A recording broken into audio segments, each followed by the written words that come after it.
He also talked to people about the Pittsburgh Steelers, a franchise that's fans hate me, but I'm right, which is, what's your plan? What are you doing?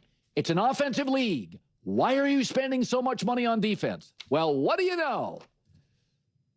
Said one league exec on the Steelers, what's their vision? What's their plan? An affable talk show host pointed at that the last 7 years. They got slower, said another. Rico Dowdle, he's a comfort signing for McCarthy. Are they Super Bowl talented? No, I don't think they're a Super Bowl team. So, what I think is sort of ironic about the Steelers, they've always projected the toughness. Mike Tomlin's teams projected this toughness.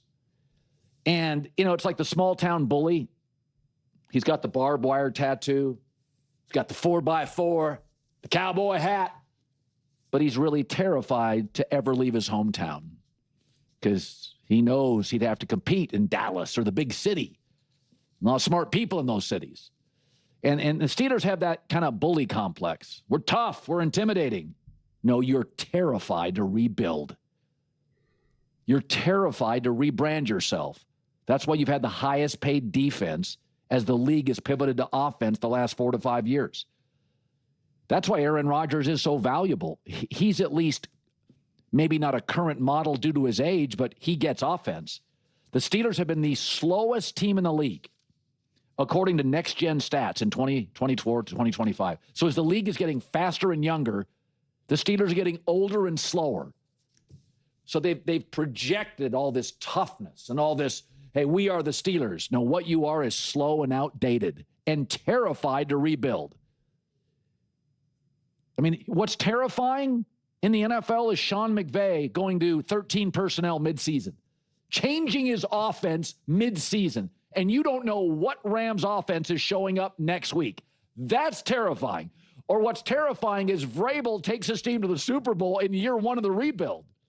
It's like, damn, what are they going to be next year? That is terrifying. Oh, man. Well, everyone is busy praising Mike Macdonald's defensive approach as the reason his team won. And Vrabel, being a defensive-minded coach himself, how did he manage to win all those playoff games? It certainly wasn't because of spectacular, jaw-dropping quarterback play from Drake May, was it? So, look, I am completely on board with going all in on offense. I lean heavily toward the offensive side of the ball. I totally agree with that take from Colin, but at the same time, I've mentioned this many times over the last year or so, the pendulum is clearly starting to swing back, right? People are noticing that the Kansas City Chiefs were heavily reliant on their defense during their last couple of Super Bowl runs. And again, obviously you had the Seattle Seahawks, the New England Patriots, the Philadelphia Eagles, right? A dominant defense completely shutting down Mahomes, and so on and so forth. It's all about pass rushers, getting after the quarterback, blah blah blah blah blah.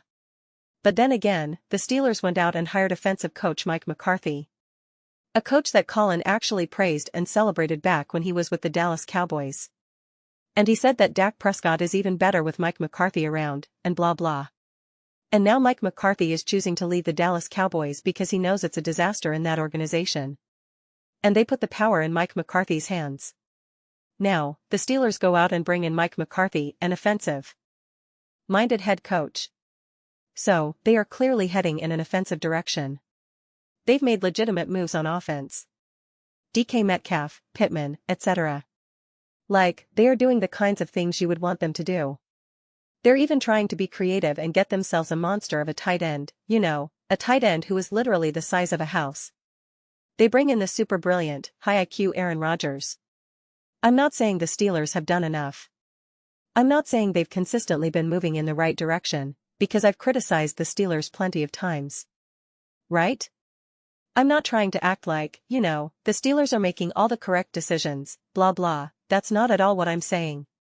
I've said in the past that their defense hasn't been good enough, and that if you're spending all this money and you have Mike Tomlin as your head coach, your defense should look like Mike Macdonald's and it should look like Vrabel's. If it doesn't, then there's a problem, etc., etc., etc.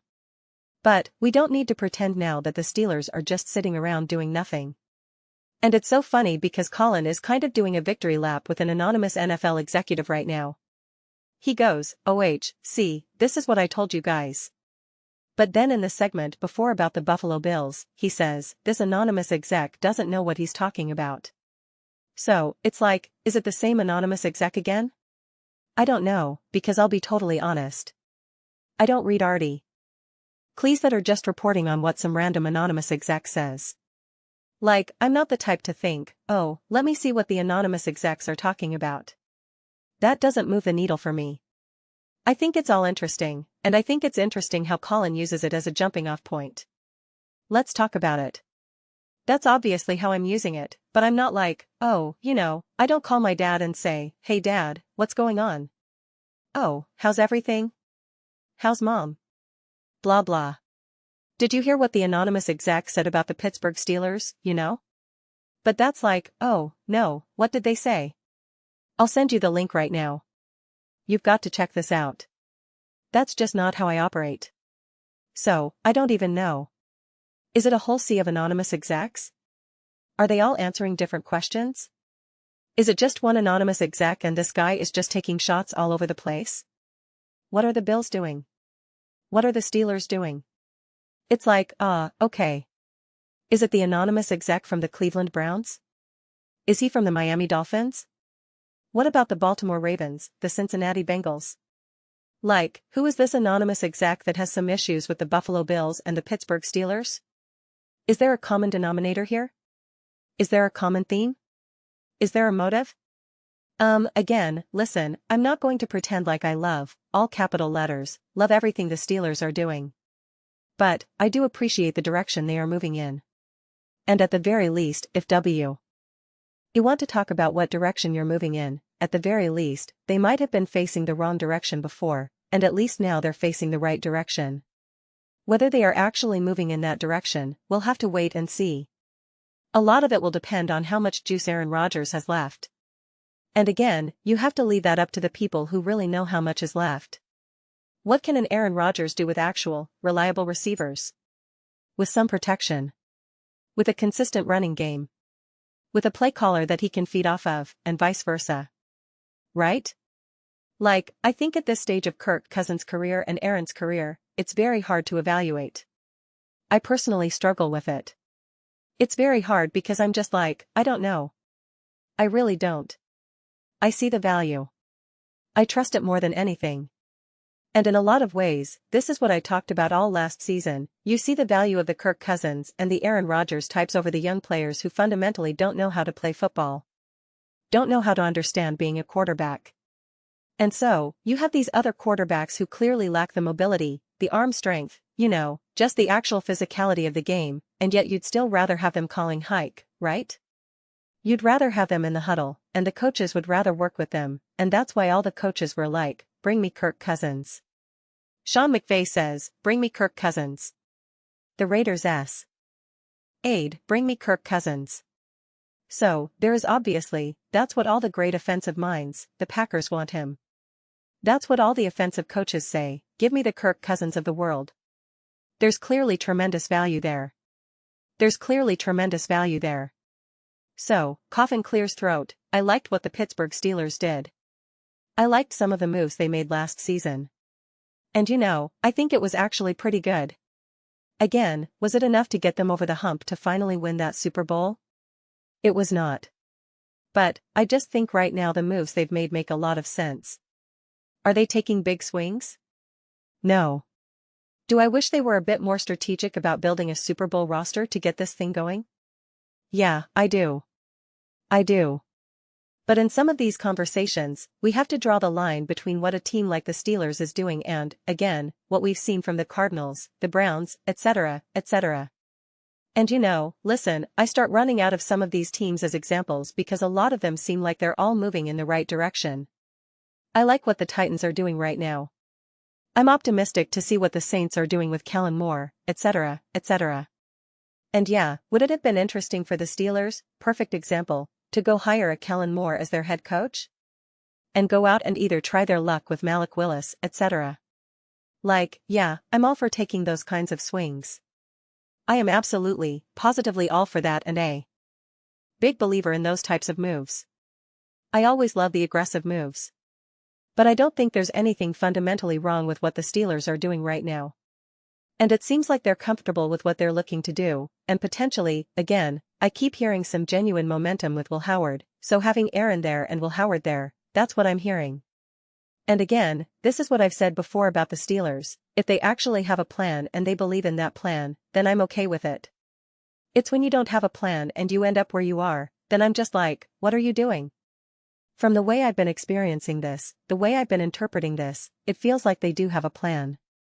It may not be the boldest, may not be the plan that everyone's excited about, that everyone in the media is losing their mind over, but to me, I see the plan and I understand the direction, and really what it comes down to, as generic and lukewarm as it sounds, it either works or it doesn't. And if it works, it's like, see, they did have the vision. They do know what they're doing.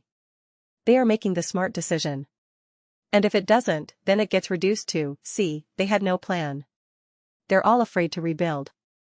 They're doing that, blah blah blah, you know. And I don't know if that's inherently accurate. So, I remain optimistic. Maybe the Steelers will be a team that I keep bouncing back and forth on, where one minute I'm optimistic, the next minute I'm pessimistic. I had called from the start to go out and get Malik Willis because that was who I wanted the Steelers to get. They obviously did not do that. And you know, listen, if you can foresee the future and make predictions, it's like, they could have had Sam Darnold. They could have had Clint Kubiak, right? You can make these decisions. Daniel Jones, Mac Jones, Malik Willis, like Kyler Murray, right? Maybe Kyler Murray ends up being great for the Minnesota Vikings. And you'd have no one to blame but yourselves, right? So, it'll be interesting to see how all this other stuff ages right now, but I just think at the very least, they're at least facing in the right direction. So, I appreciate that. But those are just my thoughts. I would absolutely love to hear yours. What do you guys all think about the Pittsburgh Steelers? Do you see the plan? Do you see the vision? Do you believe they are actually headed in the right direction or the wrong direction? Let me know your thoughts. I read every single comment. So, whether you agree with me or disagree with me, either way, let's get into some discussions. Let's get into some debates, but ultimately, let's just have some fun. Please do consider subscribing. We're building an amazing community here. I would absolutely love to see you be part of it. I want to build something that we all generally feel connected to. Something that we're really excited to be part of. I think we're well on our way to doing that. Please don't forget to give this video a thumbs up. It really does help with visibility and the algorithm. Thank you so much. See you next time.